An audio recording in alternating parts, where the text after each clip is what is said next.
In today's video, I'm going to show you the best 4-2-3-1 pro player custom tactics and player instructions in FIFA 21 as of right now. So this is August. These are sort of late game instructions and player and custom tactics, but they work really, really well. So if you're still playing FIFA and you're still using this formation, I do recommend trying out these tactics. So starting off the defensive style, we're going to be sticking with balance. Using a press can work well sometimes, but especially on this formation, I prefer to stick with balanced. Presses drain a lot of energy, and they can also draw your players out of position sometimes. So personally, I prefer to use defensive style on balance. For the width, I recommend about 4 or 5 is absolutely fine. Pretty much just around sort of default, so I'll keep with 5 because it's very balanced. It's perfect. For the depth, you do want about 5 or 6. You can go with 7 for that automatic offside trap if you want to play quite attacking, but the 4-2-3-1 is a more defensive formation than attacking. So I recommend about 5 or 6 depth. Maybe even down to 4 at the minimum, but maybe about 5 or 6 is about right for the 4-2-3-1. You can go 7 for the automatic offside if you want to. Personally, I think 5 or 6 works really well on this formation in particular.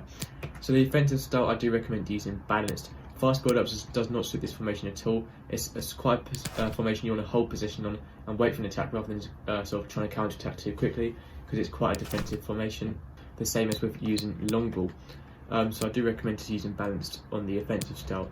Width, keep it default, but use about 5 or 6 maximum. Players and boxes use about 5 or 6, once again nice and balanced. Corners use 3 and free kicks on 2.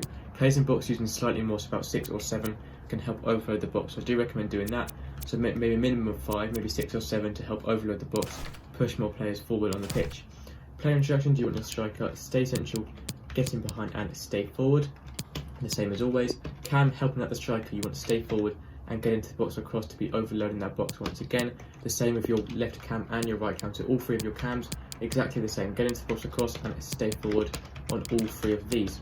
The 2 CDMs, for these, use cut passing ins on both of them, cover centre on both, and stay back while attacking on both, so they're sort of separate from the defence. So the defence is the 4 at the back, as well as the 2 CDMs, and the attack is the 3 cams and the striker, separate and not again in the way of each other. 2 centre backs leave both default. Fullbacks use stay back while attacking to keep to the defence. Once again, run type use overlap, and lastly for your goalkeeper, comes to crosses and sweeper keeper. So your keeper's challenging loose balls and through balls from your opponent, as well as crosses and corners. So that's everything for today's video, 4-2-3-1 tactics and instructions.